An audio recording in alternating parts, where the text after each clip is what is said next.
Welcome back students. Again doctor Poonam आप सभी का वेलकम करती है। बाजूम ऑनलाइन प्लेटफॉर्म क्लास है +2 चैप्टर है sexual reproduction in flowering plants और आज का जो टॉपिक है वो है pollination. What's is the pollination, types of the pollination, why the pollination is necessary, is there is an alternative option for the pollination, all the things are included in this topic. okay, so हम start करते हैं हमारा pollination। सबसे पहले मैं introduction देना चाहती हूँ कि what is pollination। सबसे पहले थियोफ्रेस्टस ने pollination को पढ़ा था डेट पाम के अंदर। उन्होंने बताया कि date palm require a method of transfer of the pollen grains from one plant या from one flower to the another flower। तो उन्होंने ही थोड़ा सा इसको जनरेट किया था और उसके बाद में नेचर के अंदर, स्टडी के अंदर, बायोलॉजी के अंदर पोलिनेशन की डिस्कवरी हुई। So now we are discussing the definition of pollination. What is pollination? Pollination is the transfer of male parts, anthers के अंदर से पोलन ग्रेन्स का ट्रांसफर होना from one flower to the another flower, either of the same flower और the flower of another plant. Again I am repeating, it's the transfer of pollen grain of the male flower.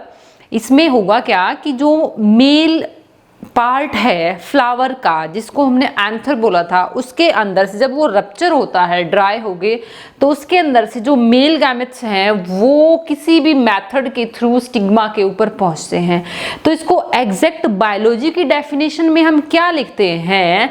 It's the transfer of pollen grain from the male part of flower to the female part, means the stigma of either the same flower और of the another flower. अब कौन से flower के पास जा रहा है? क्या वो खुद के ही फ्लावर के स्टिग्मा के ऊपर जा रहा है या फिर वो दूसरे फ्लावर के पास जा रहा है जो कि उसी सेम प्लांट का है, या फिर वो उस फ्लावर के पास जा रहा है जो किसी पड़ोस में है या बहुत दूर है? तो उसके बेसिस पे फिर पॉलिनेशन जो है वो अदर टाइप्स का हो जाता है। क्लियर? तो पॉलिनेशन को फ्लावर के ट्रांसफर के मेथड के बेसिस पे दो पार्ट में डिवाइड करते हैं। First is the self pollination and the another is the cross pollination. Self pollination का मतलब है it's the transfer of the pollen grain from the male part two the stigma of its self own flower. इसका मतलब हम यहाँ पे, अब ये डेफिनेशन जो है मैंने कहा ऑन फ्लावर, ये भी ठीक होती है 10th लेवल तक, लेकिन जैसे ही हम 11th 12th पे जाते हैं थोड़ा सा इस डेफिनेशन में चेंज होता है कि ज़रूरी नहीं है कि वही पोलन ग्रेन उसी फ्लावर के ही स्टिग्मा के ऊपर जाएं।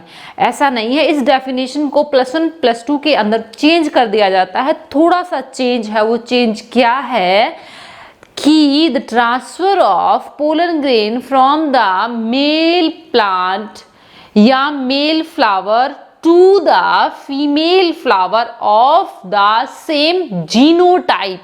यहाँ पे फ्लावर नहीं यूज करते हैं हम, सिर्फ यहाँ पे जीनोटाइप यूज करते हैं, क्योंकि जीनोटाइप में वो कंप्लीट प्लांट आ जाता है कि उसी कंप्लीट प्लांट के ही पोलन ग्रेन आपस में घूमते रहते हैं, चाहे वो सेम फ्लावर पे हो या फिर वो पड़ोस में बैठे उसी प्लांट के दूसरे फ्लावर के ऊपर हो।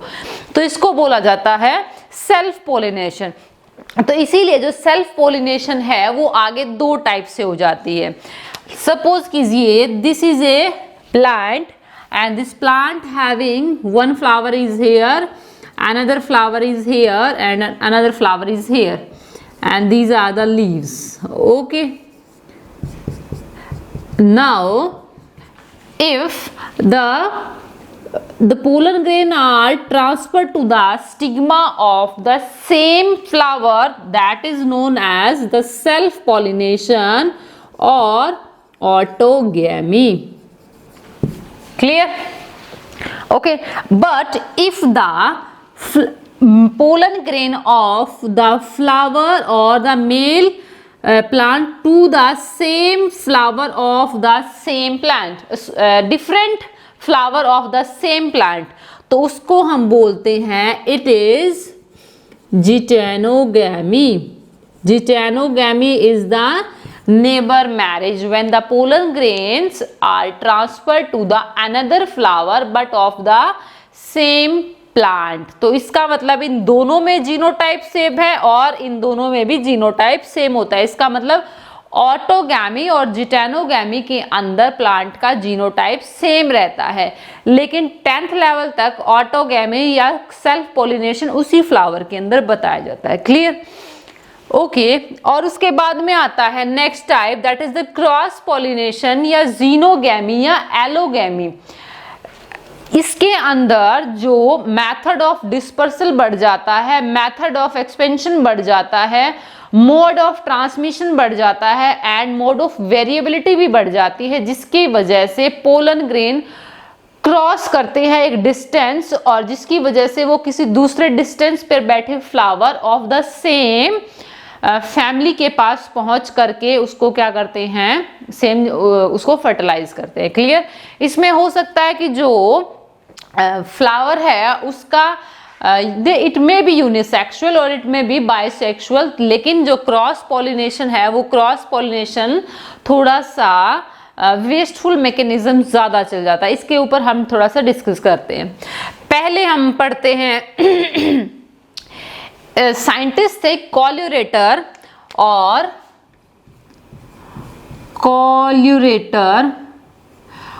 कॉल्यूरेटर साइंटिस्ट ने ये बताया था कि जो पॉलिनेशन है वो पॉलिनेशन जरूरी है, वो नेसेसरी है सीड सेटिंग के लिए। सीड सेटिंग क्या होती है कि जो सीड है वो एक छोटा सा जो सीड है वो अपने अंदर एक नेक्स्ट जनरेशन को छुपाए हुए है और वो नेक्स्ट जनरेशन कब आने वाली है ऐसा तो है नहीं कि पॉलिनेशन हुआ और उसी टाइम उस नेक्स्ट प्लांट ग्रो हो गया। नो, पॉलिनेशन के बाद में फ्लावर्स के जो एसेसरी पार्ट हैं वो गिरते हैं, फिर उसके बाद में उसके अंदर डेवलपमेंट होती है सीड की और फिर सीड को हार्वेस्ट कर लिया जाता है या सीड कहीं गिर जाता है and that is the senescent condition and you can say the sleeping condition of the seed. अब उस कंडीशन में सीड क्या है, सोया हुआ है, it is at the rest condition.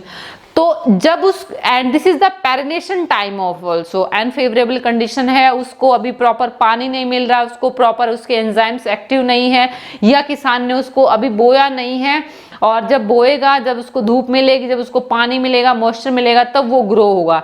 तो तब तक का जो टाइम है जब पॉलिनेशन हुआ और जब तक उसका डिस्पर्सल होगा तो उसके बीच का जो टाइम है उसके लिए पॉलिनेशन जरूरी है। तो कॉल्यूरेटर ने इसको एक्सप्लेन किया था अपने एक थीसिस में and they are proving that the pollination is necessary for the seed setting and the seed dispersal habits. Okay cross pollination या जीनोगैमी या एलोगैमी के अंदर जो मेथड ऑफ डिस्पर्सल है उसकी वजह से ये अलग अलग टाइप का हो जाता है। तो इसमें डिस्पर्सल एजेंसी के हिसाब से कि कौन सी एजेंसी उसको ट्रांसफर कर रही है पोलन ग्रेन को, उसके बेसिस पे हम इसको दो टाइप में डिवाइड करते हैं, abiotic factor and biotic factor. Abiotic factor मतलब they are the non living any external environmental factor. तो इसमें हो सकता है कि विंड हो सकता है कि वाटर हो। तो अगर विंड से पोलन ग्रेन ट्रांसफर कर रहे हैं तो उसका बोला जाता है एनिमोफिली। जनरली स्टूडेंट्स एनिमोफिली और एंटमोफिली में डिफरेंस थोड़ा क्रिएट नहीं कर पाते।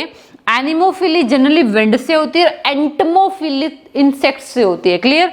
और अगर मोड ऑफ डिस्पर्सल वाटर है तो उसको हम बोलते हैं हाइड्रोफिली। और इन सभी को फ्लावर की मॉडिफिकेशन, पोलन ग्रेन की मॉडिफिकेशन, ये अभी हम सब डिस्कस करने वाले हैं बहुत डिटेल में। पॉलिनेशन बहुत बड़ा चैप्टर है खुद में। ओके तो एबायोटिक फैक्टर में विंड है तो एनिमोफिली, वाटर है तो हाइड्रोफिली। ओके और पर ये मत सोचना कि वाटर के अंदर अगर कोई फ्लावर है तो ऑब्वियसली वो वाटर से ही पॉलिनेट होता है। नहीं, वाटर के अंदर भी बहुत सारे फ्लावर ऐसे होते हैं जो विंड से होते हैं, इंसेक्ट से होते हैं, क्योंकि वो अट्रैक्टिव होते हैं, वो फ्लावर वाटर के ऊपर फ्लोट कर रहे होते हैं। लेकिन वाटर के थ्रू पॉलिनेशन जनरली सबमर्ज जो होते हैं या फिर अंडर वाटर जो होते हैं उन्हीं के अंदर पॉसिबल होता है।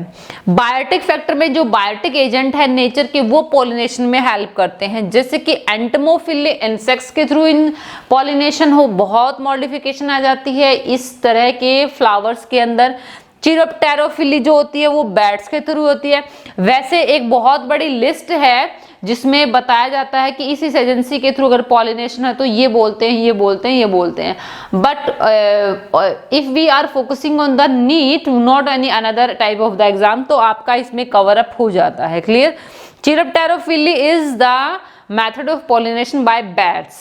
ओके, अगर स्नेल से हो रही है तो उसको मेलेकोफिली बोलते हैं, और अगर बर्ड से हो रही है तो ornithophily. Ornithology is the study of birds. Okay,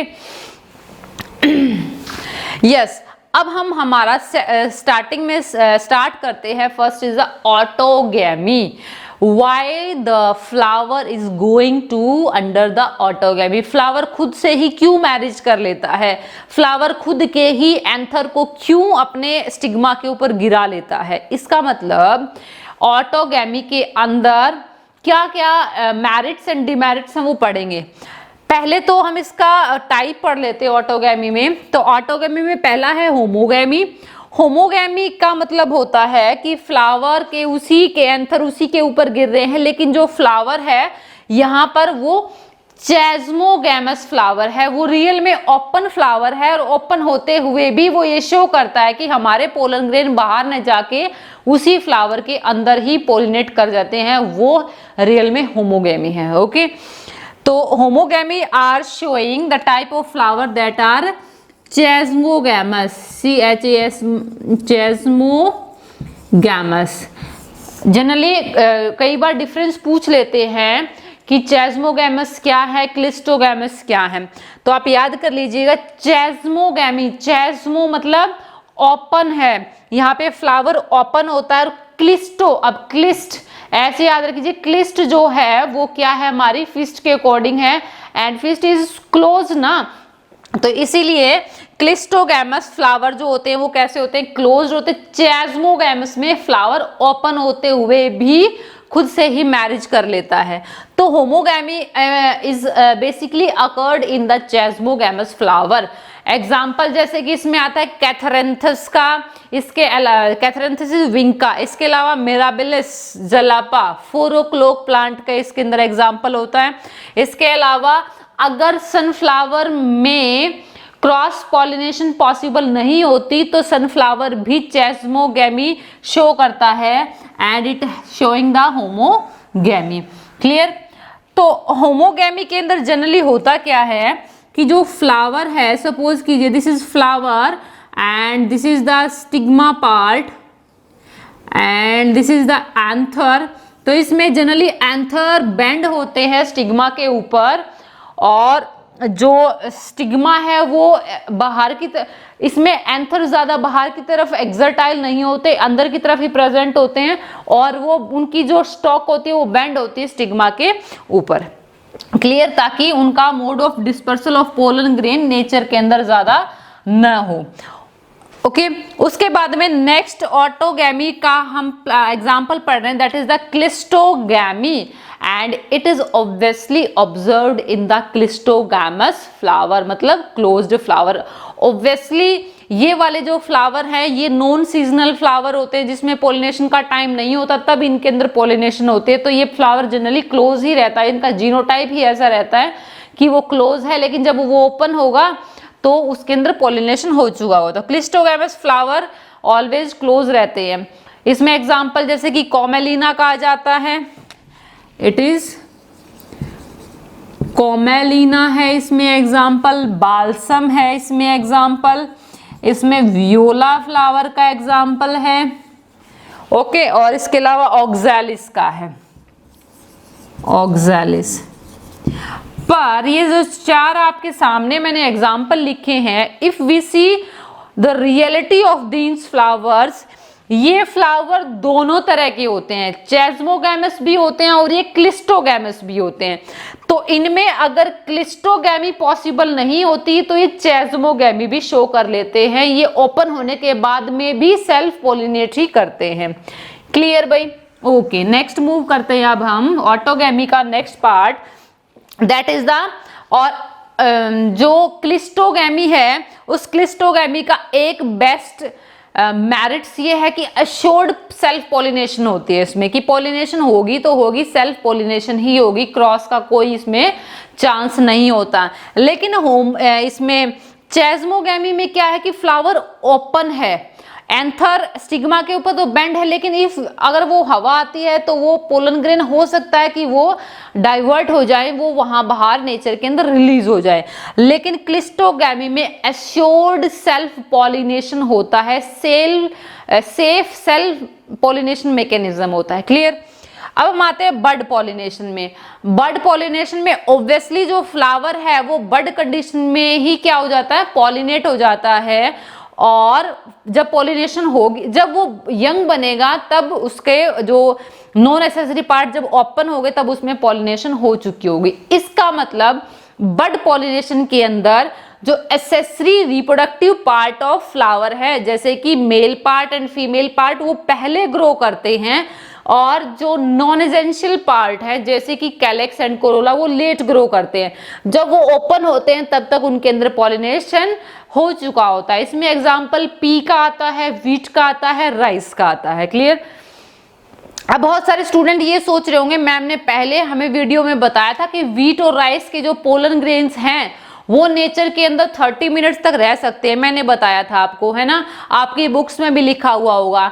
पर ये वो कंडीशन है बेटा कि जब बर्ड पॉलिनेशन में जो मेल पार्ट है वो पॉलिनेशन हो चुका है उसके अंदर, लेकिन वो नेचर के अंदर अगर डिस्पर्सल भी हो गया तो उसका सर्वाइवल पीरियड होता है। ओके, तो बर्ड कंडीशन के अंदर पॉलिनेशन होने के बाद में अगर मेल फ्लावर ओपन हो रहा है तब उसका विएबिलिटी टाइम होता है नेचर के अंदर उस पोलन ग्रेन का। क्लियर। ओके, ये था ऑटोगैमी। ऑटोगैमी में मैंने चेस्मोगैमस, क्लिस्टोगैमस एंड बर्ड पॉलिनेशन पढ़ा है। ओके, ऑटोगैमी का फायदा क्या है, मेरिट्स क्या है कि ये ज्यादा वेस्टफुल प्रोसेस नहीं है, इसमें पोलन ग्रेन बहुत कम बनते हैं, इसके अंदर कोई भी हमें बायोटिक एबायोटिक फैक्टर रिक्वायर्ड नहीं होता, और इन तरह के फ्लावर के अंदर वेरिएशन बहुत कम आती हैं क्योंकि इनमें क्रॉस पॉलिनेशन हो ही नहीं रहा, जिसकी वजह से वेरिएशन नहीं आएगी। तो जो क्रॉप की या जो प्लांट की मेन स्ट्रेन होती है वो एज इट इज रहती है, उसके अंदर कोई भी डिफरेंस क्रिएट नहीं होता। ओके, और इन तरह की जो क्रॉप्स या प्लांट्स जो होते हैं वो एज इट अपने जीनोटाइप को मेंटेन करते हैं। ओके, लेकिन अगर हम जबरदस्ती उनके अंदर क्रॉस करवाते हैं तो ही उनके अंदर डिफरेंट स्ट्रेन क्रिएट होती है, जैसे कि पी प्लांट का इसमें एग्जाम्पल है। क्लियर। ओके, अब हम नेक्स्ट मूव करते हैं हमारे जिटेनोगैमी के अंदर। तो geitonogamy we already discuss that the flower here the flower is on the same plant and the anther release the pollen grain and these pollen grain are collected by the another flower of that same plant which having the same genotype। ऐसा क्यों होता है, क्योंकि इस plant के जो flower है उनके अंदर कंपैटिबिलिटी का जो बैरियर है वो इतना स्ट्रोंग होता है कि अगर वो किसी दूसरे के पास भी जाते हैं तो वहां पे पॉलिनेशन के कोई चांस ही नहीं होते, वो पॉलिनेट ही खुद के ही सेम प्लांट से ही पॉलिनेट होता है। That is the geitonogamy. Okay, और ऑटोगैमी या जिटेनोगैमी में डीमेरिट्स क्या है, इनके अंदर कोई भी चेंज नहीं होता। अगर कोई ड्रॉबैक है, अगर कोई लीथल जीन है या फिर अगर कोई हार्मफुल स्ट्रेन इनके अंदर होती है, अगर हार्मफुल कोई करेक्टर है या लेस प्रोडक्टिविटी है या फिर ज़्यादा ससेप्टिबिलिटी होती है डिजीज के लिए, तो वो gene as it is flow out करती रहती है थ्रू आउट द जीनोटाइप, बजाय कि हमें उसको निकाल के उस जीन को काट के वहां से हटाना पड़ता है। ओके, तो इनके अंदर नेचर के हिसाब से वेरिएबिलिटी नहीं आती, ये अडेप्टेशन शो नहीं करते, ये इनके अंदर चेंजेस नहीं आते, इवोल्यूशन के चांसेस भी कम रहते हैं ऑटोगैमस फ्लावर के अंदर। क्लियर। ओके, और अब हम नेक्स्ट मूव करते हैं, दैट इज द क्रॉस या जीनोगैमी या allogamy, and these flowers require any type of the dispersal method.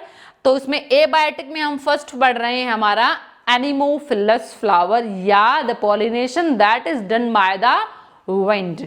Okay, अगर पॉलिनेशन हवा के थ्रू हो रही है तो इस तरह के जो फ्लावर है वो फ्लावर कैसे मॉडिफाई होता है, उसके पोलन ग्रेन कैसे मॉडिफाई होते हैं, उसका मेल पार्ट कैसे होता है, उसका फीमेल पार्ट कैसे होता है। तो ये सब कुछ हम इसमें पढ़ने वाले हैं हमारे विंड पोलिनेशन के अंदर। ओके ओके भाई सबसे पहले तो ये डिस्कस करते हैं कि विंड से पोलिनेशन किन किन के अंदर पॉसिबल होता है। पर हमेशा ध्यान दीजिए कि अगर कोई फ्लावर ओपन है नेचर में तो वो सेल्फ भी शो कर सकता है, वो क्रॉस भी शो कर सकता है। अब बहुत सारे ऐसे एग्जांपल पढ़ेंगे जो कंट्रोवर्सी होते हैं आपस में, लेकिन ध्यान दीजिए नीट के अंदर ऐसी कंट्रोवर्सी आपकी क्रिएट नहीं होगी। अगर कोई कंट्रोवर्सी ऐसी आती तो प्लीज मुझे कमेंट सेक्शन में क्वेश्चन जरूर पूछना। ओके तो अब हम पढ़ते हैं नेक्स्ट विंड पॉलिनेशन किन किन के अंदर एग्जांपल है। First is in the coconut, दूसरा है पाम प्लांट, तीसरा है डेट पाम, इसके अलावा है मेज है, ग्रासेस हैं एंड कैनाबिस सैटिवा भांग है। अभी मैंने आपको बताया कि मेज प्लांट जो है, जो व्हीट है, राइस है, ये सारे के सारे मैंने किस में बताए थे, बर्ड कंडीशन में बताए थे। ओके अब हम पढ़ते हैं, चलो इसमें विंड पॉलिनेशन के अंदर क्या क्या मॉडिफिकेशन होती है विंड पॉलिनेटेड फ्लावर के अंदर। सबसे पहले तो आपको यही दिख रहा है कि ये वेस्टफुल प्रोसेस है। विंड से अगर पोलन ग्रेन्स उड़ उड़ के दूर तक जा रहे हैं तो बहुत सारे पोलन ग्रेन प्रोड्यूस होते होंगे, और ऐसे पोलन ग्रेन ऐसे खुद को बना दिए होंगे, वो बहुत पतले, बहुत फास्ट, नॉन स्टिकी होते हैं, बहुत लाइट होते हैं और इतने हल्के होते हैं कि वो बहुत दूर तक उड़ जाएं। इस तरह की मॉडिफिकेशन इसमें होती है, तो इनको पॉइंट वाइज क्लियर करते हैं। ओके और एक ये भी बात है कि विंड पोलिनेटेड फ्लावर जो होते हैं उनमें पोलन ग्रेन उड़ के कहीं भी जा सकते हैं। जरूरी नहीं है कि विंड पोलिनेशन में क्रॉप आपकी इधर है तो वो सारे के सारे पोलन ग्रेन एक डायरेक्शन में जाएंगे, नहीं। हो सकता है कि अगर विंड इधर की है और हमारी क्रॉप इधर है तो वो सारे पोलन ग्रेन अपोजिट डायरेक्शन में भी जा सकते हैं। तो इसका मतलब विंड पोलिनेटेड फ्लावर्स के अंदर नॉन डायरेक्शनल पॉलिनेशन होता है और हाईली वेस्टफुल प्रोसेस है फॉर द पोलन ग्रेन। इतना हाईली वेस्टफुल होता है कि अगर इस तरह की क्रॉप के आसपास भी हम मंडराते हैं तो हमारे नेजल ट्रैक के थ्रू हमारे रेस्पिरेटरी ट्रैक में जाके हमें ब्रोंकियल एलर्जी भी कॉज कर सकती है, जैसे कैनाबिस है, और हे फीवर भी कॉज करते हैं। हे फीवर होता है कि they increase the histamine production in our blood that cause the closing of that narrowing the diameter of the trachea of our respiratory tract, और जिसकी वजह से we feel any type of the suffocation and that is also known as the asthma। Okay तो anemophilous पहले हम पढ़ते हैं flower दिखने में कैसा होता है विंड से पोलिनेटेड। अब हवा से पोलिनेटेड होने वाले फ्लावर को दिखावट की कोई जरूरत नहीं है, उसको बर्ड्स को अट्रैक्ट नहीं करना, उसको इंसेक्ट्स को अट्रैक्ट नहीं करना। तो फ्लावर बहुत ही भद्दा होता है देखने में, इनकंस्पिशियस होता है, बहुत दूर से हमें एग्जैक्ट स्पष्ट रूप से दिखता नहीं है, वो कलरलेस होता है, वो ऑर्डरलेस होता है, वो नेक्टरलेस होता है, वो स्मॉल होता है। ओके इसका मतलब फ्लावर के एसेसरी पार्ट ज्यादा डेवलप नहीं होते। तो means the flower are small inconspicuous, non essential part या तो डेवलप ही नहीं होते या बहुत लेस डेवलप होते हैं। फ्लावर कैसा होता है, कलरलेस, ऑर्डरलेस, नेक्टरलेस होता है, लेकिन मेल फ्लावर का नंबर, एंथर का नंबर बहुत ज्यादा होता है, एंथर की जो लेंथ होती है वो बहुत ज्यादा होती है। जैसे कि you are male part as well as the female part बहुत लंबे लंबे होते हैं, बाहर की तरफ एक्सर्टेड होते हैं और हेयरी होते हैं, वो हवा में झूल रहे होते हैं ताकि वो इजिली डिस्पर्स कर दे अपने पोलन ग्रेन को नेचर में। और स्टिग्मा इतना हेयरी एंड फेदरी होता है कि वो पोलन ग्रेन को इजिली कैच कर ले नेचर से। एग्जाम्पल आपके सामने है मेज का, टेसल का और कॉब का, दोनों के दोनों हेयरी एंड क्या से होते हैं, फेदरी होते हैं। ओके फिर क्या होता है कि जो फ्लावर होता है उसके में अगर एसेसरी पार्ट यहाँ है तो बाहर फोलिएज से बाहर निकला हुआ होता है, वो अपना मेन पोर्शन से बाहर हैंगिंग पोजीशन में होता है ताकि इजिली हवा उनके पोलन ग्रेन को उड़ा ले जाए। पोलन ग्रेन कैसे होते हैं, बहुत ही लाइट डस्टी होते हैं, इतने हल्के होते हैं कि वो बहुत लंबी लंबी दूर तक चले जाए, इवन 1300 किलोमीटर दूर तक का भी डिस्टेंस कवर कर लेते हैं पोलन ग्रेन। ओके तो मैं एक बार फिर रिपीट कर देती हूँ इसमें कि मेल फ्लावर बहुत ज्यादा होते हैं, जनरली यूनिसेक्सुअल होते हैं और बाहर की तरफ एक्सर्टेड होते हैं। स्टेमन जो होते हैं बहुत क्या होते हैं, लेंथ उनकी ज्यादा होती है बाइसेक्सुअल फ्लावर के अंदर, और पिस्टल जो होती है वो यूनिओवुलेटेड होती है कि इजीली वो कैच कर लेते हैं। ओके, वर्सेटाइल एंथर होते हैं। और एक बहुत, जैसे कि इसमें एग्जांपल यूट्रिका का आता है, जैसे ही एंथर फटता है तो वो गन पाउडर मैकेनिज्म से बर्स्ट होता है, ठक की आवाज आती है जैसे ही एंथर ओपन होता है, और वो अपने पोलन ग्रेन को नेचर के अंदर बहुत सारे रिलीज कर देता है। ओके अब एग्जांपल हम पढ़ते हैं, पोलन ग्रेन कैसे होते हैं, लाइट होते हैं, स्मॉल होते हैं, विंग्ड होते हैं। जैसे कि अगर हम इसमें एग्जांपल देखें विंग्ड का, पाइनस का जो पोलन ग्रेन होता है वो विंग्ड होता है, उसमें विंग्स प्रेजेंट होते हैं ताकि वो बहुत दूर तक डिस्टेंस कवर कर ले। और डस्टी होते हैं, और dry, smooth, non sticky, unwettable होते हैं। अमाउंट इतना होता है कि बहुत ज्यादा, जैसे कि कैनाबिस जो है, cannabis sativa 5 lakh pollen grain produce होते हैं एक एंथर से। इसके अलावा टेसल जो है मेज का मेल पार्ट, वो 25 मिलियन प्रोड्यूस होते हैं। क्लियर भाई? तो देखिए इतनी ज्यादा मॉडिफिकेशन प्रोड्यूस होती है, इतनी ज्यादा मॉडिफिकेशन प्रेजेंट होती है किसमें, in the case of the wind pollinated flower. बहुत बहुत इंपॉर्टेंट है बेटा, ऑलवेज एंड ऑलवेज नीट के अंदर मॉडिफिकेशन पूछी जाती है, या तो इंसेक्ट और बर्ड की पोलिनेटेड की, या फिर विंड की।